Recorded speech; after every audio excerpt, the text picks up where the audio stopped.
દિયોદરમાં 4 થી વધુ આંખલાઓ વચ્ચે જામ્યું યુદ્ધ, અડધો કલાક સુધી શહેરમાં થયેલું આંખલાના યુદ્ધના દ્રશ્યો છે બનાસકાંઠાના દિયોદરના. દિયોદર શહેરમાં આંખલાઓ એવો આતંક મચાવ્યો છે કે લોકો થરથર ધ્રુજી રહ્યા છે. દિયોદરની મુખ્ય બજારને આંખલાઓ યુદ્ધ જડીને બાનમાં લીધી હતી. ખૂટિયાઓ એવા ઝઘડ્યા કે આખો વિસ્તાર ધૂળધાણી થઈ ગયો. મુખ્ય બજાર નજીક રેલવે સ્ટેશન નજીક બે આંખલાઓ જાણે એકબીજાના દુશ્મન હોય તે રીતે ઝઘડી પડ્યા. આંખલો એકબીજા પર ભારે પડતા હોય તેવું દિયોદરમાં આંખલા યુદ્ધ જામેલું જોવા મળ્યું. ધૂળની ડમરીઓ ઉડી. જાહેર રોડ પર આંખલાઓ બાખડતા રાહદારીઓના જીવ પણ તાળવે ચોંટી ગયા. રોડ પર દોડધામ મચી ગઈ. લોકો જીવ બચાવવા ભાગ્યા હતા. વારંવાર જાહેર માર્ગો પર રખડતા ઢોર આતંક મચાવતા હોવાથી લોકો પણ રોષે ભરાયા છે. વડોદરામાં વધુ એક જર્જરિત ઇમારત ધરાશાયી, 3 માળની બિલ્ડિંગ જમીનદોસ્ત. વડોદરા શહેરમાં ખૂબ જ જૂની ઇમારત ધરાશાયી થઈ. માંડવી વિસ્તારમાં આવેલી જર્જરિત 3 માળની ઇમારત અચાનક ધરાશાયી થઈ ગઈ હતી. જોકે આસપાસમાં કોઈ ન હોવાને કારણે મોટી જાનહાનિ ટળી હતી. બિલ્ડિંગ જમીનદોસ્ત થતા નીચે રહેલી એક કાર પર ઇમારતનો કેટલોક ભાગ પડતા કચ્ચરઘાણ વળી ગયો હતો. 3 માળની જર્જરિત ઇમારતનો ભાગ અચાનક ધરાશાયી થતા આ વિસ્તાર ધ્રુજી ગયો હતો. માંડવી બેંક રોડ અપના બજાર ખાતે મંદિરની બાજુમાં આ જર્જરિત ઇમારત ધરાશાયી થતા લોકોની ઊંઘ ઉડી ગઈ હતી. આ અંગે ફાયર વિભાગને જાણ કરતા તાત્કાલિક ઘટના સ્થળે દાંડિયા બજાર ફાયર વિભાગની ટીમ પહોંચી હતી.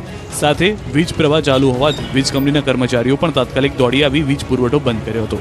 આ ઘટનાને લઈ તાત્કાલિક પોલીસ પણ ઘટના સ્થળે આવી પહોંચી. આ બનાવમાં એકમાત્ર બાજુમાં પાર્ક કરેલ કારને વ્યાપક નુકસાન થયું. આ જર્જરિત ઇમારતની બાજુમાં મંદિર નિર્માણનું કાર્ય ચાલી રહ્યું હતું અને રાતનો સમય હોવાને કારણે મોટી જાનહાનિ ટળી હતી. સાસરે આવેલા જમાઈની કાર પર કાટમાળ પડતા કાર દબાઈ ગઈ હતી. કારને વ્યાપક નુકસાન થયું. વડોદરામાં 1000થી વધુ શહેરમાં જર્જરિત ઇમારતો ઊભી છે, ત્યારે તેની સામે કાર્યવાહી ક્યારે કરવામાં આવે છે તે સૌથી મોટો સવાલ છે. નવસારીમાં ફરી શ્વાનનો આતંક. એક જ દિવસમાં 6 ને બચકા ભરતા લોકોમાં ફફડાટ. 5 વર્ષના બાળકથી લઈને 73 વર્ષના દાદાને લીધા બાદમાં.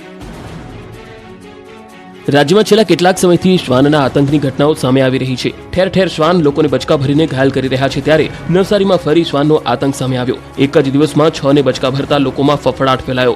નવસારી જિલ્લાના ખેરગામમાં એક જ દિવસમાં શ્વાને આતંક મચાવ્યો. ખેરગામમાં એક જ દિવસમાં ડોગ બાઇટના 6 થી વધુ કેસ બનતા લોકો ભયભીત થઈ ગયા છે. એક જ દિવસમાં શ્વાને 6 લોકોને બચકા ભરીને ઘાયલ કર્યા, જેમાં બાળકો, મહિલાઓ અને વૃદ્ધો સામેલ છે. આ ઘટનામાં એક બાળક સહિત કુલ 6 લોકોને બચકા ભરીને શ્વાને ગંભીર રીતે ઘાયલ કર્યા છે. આ તમામને હાલમાં ખેરગામની રેફરલ હોસ્પિટલમાં સારવાર માટે ખસેડાયા છે. શ્વાનને પકડવા માટે સ્થાનિક એનજીઓ અને વન વિભાગને જાણ કરવામાં આવી. અવારનવાર રખડતા શ્વાને હુમલો કર્યાની ઘટનાઓ સામે આવતા સ્થાનિકોમાં પણ રોષ જોવા મળ્યો. રખડતા શ્વાનને પકડવા સ્થાનિકોએ માંગ કરી છે. ગુજરાતીઓને રખડતા શ્વાનથી મળશે છુટકારો. હવે શ્વાનની વસ્તીને કંટ્રોલ કરાશે. ગુજરાતમાં શ્વાન કરડવાની અસંખ્ય ઘટનાઓ સામે આવી રહી છે, ત્યારે હવે શ્વાનની વસ્તીને કંટ્રોલ કરાશે. શ્વાનની વસ્તી પર નિયંત્રણ રાખવા માટે રાજ્ય સરકારે અમલીકરણ અને મોનિટરિંગ માટે ઉચ્ચ કક્ષાની એક કમિટીની રચના કરી છે, જે એનિમલ બર્થ કંટ્રોલ રૂલ્સ 2023ને લાગુ પડે છે. સ્થાનિક સંસ્થાને પગલાંની છૂટ અપાઈ છે. હાઉસિંગ સચિવના અધ્યક્ષપદે 17 સભ્યોની કમિટી સ્થાનિક સંસ્થાને સાથે રાખી કાર્યક્રમનો અમલ કરાવશે. આ કમિટીના સભ્ય સચિવ તરીકે ગુજરાત સ્ટેટ એનિમલ વેલફેર વોર્ડના ઓફિસ ઇન્ચાર્જ કે જોઈન્ટ ડાયરેક્ટર કક્ષાના અધિકારી રહેશે. આ કમિટીએ ઓછામાં ઓછા 3 મહિનામાં એક વખત બેઠક કરવાની રહેશે. એનિમલ વેલફેર બોર્ડના પ્રતિનિધિત્વ એનિમલ બર્થ કંટ્રોલ પ્રોગ્રામ, નસબંધી અને રસીકરણની અમલીકરણ એજન્સી રહી શકશે નહીં. આ કમિટી સ્થાનિક સત્તાધારી સ્તરે પશુ જન્મ નિયંત્રણ મોનિટરિંગ કમિટીની સ્થાપના કરશે. ડિસ્ટ્રિક્ટ પ્રમાણે પ્લાન બનાવશે. એટલું જ નહીં, આ કમિટી સમગ્ર રાજ્યમાં શહેરી અને ગ્રામીણ વિસ્તારમાં કૂતરાની વસ્તી વ્યવસ્થાપનનું કામ કરશે. હાથમાં મીઠું લઈને અગરિયાએ કર્યા પાટણમાં ઉપવાસ આંદોલન. હાથમાં મીઠું અને મુખમાંથી વિરોધના સૂર. અગરિયાઓના વિરોધના આક્રોશના હલ્લાબોલના દ્રશ્યો છે પાટણના સાતલપુરના. સાતલપુરમાં છેલ્લા 4 દિવસથી અગરિયાઓ પરિવાર સાથે આમરણાંત ઉપવાસ પર બેઠા છે. રણમાં જવા પર પ્રતિબંધને લઈને અગરિયાઓમાં આક્રોશ ફાટી નીકળ્યો. રણમાં જવા પર પ્રતિબંધને લઈ અગરિયાઓ મેદાને આવ્યા. સર્વે એન્ડ સેટલમેન્ટની યાદીમાં નામ ન આવતા અગરિયાઓની રોજીરોટી છીનવાઈ ગઈ, જેને લઈને અગરિયાઓ સાતલપુરમાં વિરોધ પ્રદર્શન કરી રહ્યા છે. તંત્ર દ્વારા સત્વરે ન્યાય આપે અને રણમાં 10 એકર વિસ્તારમાં મીઠું પકાવવાની મંજૂરી આપવામાં આવે તેવી માંગ કરી રહ્યા છે. માંગ નહીં સ્વીકારાય તો ચૂંટણી બહિષ્કાર કરશે અગરિયાઓ. અગરિયાઓનું કહેવું છે કે કોઈ પણ અધિકારીઓ મુલાકાત માટે નથી આવ્યા. આ રણમાં જવા દેવાની માંગ છે. ઉપવાસ પર બેઠાને 4 દિવસ થવા છતાં નથી કોઈ રાજકીય નેતાએ મુલાકાત લીધી કે ન તો કોઈ અધિકારી દ્વારા મુલાકાત કરાઈ. જૂનાગઢના ગિરનાર પરની દુકાનો 4 દિવસે ખુલી. વેપારીઓની હડતાલનો અંત આવ્યો. જૂનાગઢમાં ગિરનાર પર 4 દિવસે દુકાનો ખુલી. 4 દિવસથી બંધ દુકાનો ખુલતા ભક્તોએ રાહતનો શ્વાસ લીધો. ગિરનાર પર પ્લાસ્ટિક પર પ્રતિબંધ લઈને વેપારીઓ વિરોધ પ્રદર્શન કરી રહ્યા હતા. પાણીની બોટલ વેચવા પર રોક લગાવવા વેપારીઓએ ગિરનારની સીડીઓ પર દુકાનો બંધ રાખી હતી. 4 દિવસથી દુકાનો બંધ રાખીને વેપારીઓ હડતાલ પર ઉતર્યા હતા, પરંતુ તંત્રે વેપારીઓની વાત માની લીધા જૂનાગઢના ગિરનાર પર છેલ્લા કેટલાક દિવસોથી ચાલી રહેલી વેપારીઓની હડતાલ સમેટાઈ. તંત્ર અને વેપારીઓ વચ્ચે ચાલતા ઘર્ષણનો આજે અંત આવ્યો. પાણીના કેરબા શક્ય ન હોવાથી ટેટ્રાપેકમાં પાણી વેચવાનો વિકલ્પ વેપારીઓને તંત્રે સ્વીકાર્યો. 4 દિવસ બાદ ગિરનારની સીડીઓ પર દુકાનો ફરી શરૂ થઈ. હજુ આગામી દિવસોમાં સીડી પર અને પર્વત પર સફાઈ કર્મીઓ ફાળવવા વેપારીઓ દ્વારા કરવામાં આવશે રજૂઆત. શિયાળો વિદાય લઈ રહ્યો છે, ત્યારે ઉનાળાની બદલે ચોમાસું શરૂ થશે. ખેડૂતો ફરી માવઠા માટે તૈયાર થઈ જજો. માર્ચમાં મહામાવઠું ત્રાટકશે. રાજ્યમાં શિયાળો તેના અંતિમ તબક્કામાં છે, પણ હવે ઉનાળો શરૂ થવાનો નથી. ઉનાળાને સાઇડલાઇન કરી ચોમાસું એન્ટ્રી મારી શકે છે. માર્ચ મહિનાની શરૂઆતમાં ફરી એકવાર માવઠું ત્રાટકી શકે છે. માવઠાના એંધાણ 28 ફેબ્રુઆરીથી થઈ જશે. ખેડૂતોની મુશ્કેલી વધે તેવી આગાહી હવામાન નિષ્ણાંત અંબાલાલ પટેલે કરી છે. અંબાલાલ પટેલે આગાહી કરી છે કે ગુજરાતમાં વાદળવાયુ આવવાની શક્યતાઓ છે. સૌરાષ્ટ્ર, કચ્છ અને ઉત્તર ગુજરાતના ભાગોમાં હવામાનમાં પલટો આવશે.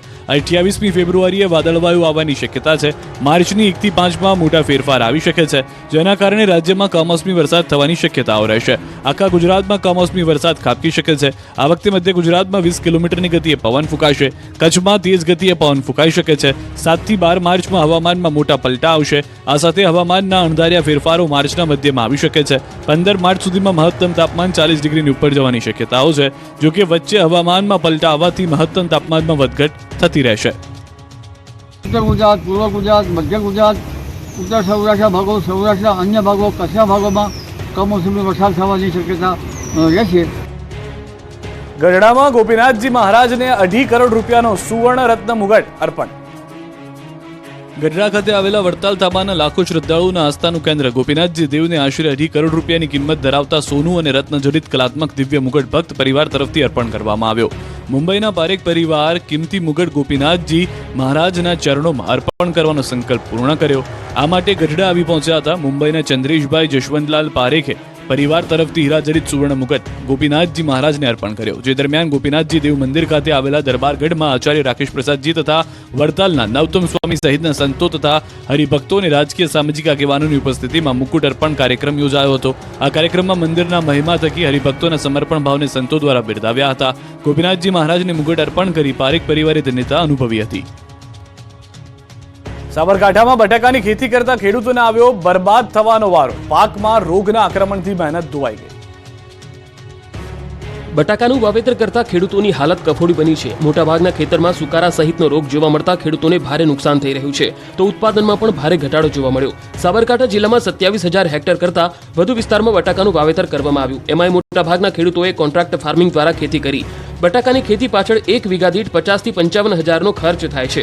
હાલની પરિસ્થિતિ એવી છે કે બટાકાના પાકમાં સુકારાનો રોગ જોવા મળ્યો, જેને લઈ બટાકાના પાન બગડી ગયા અને ખેતર જાણે કે સુકાઈ ગયું હોય તેવા દ્રશ્યો સર્જાયા, તો મૂળિયા પણ કોહવાઈ ગયા છે.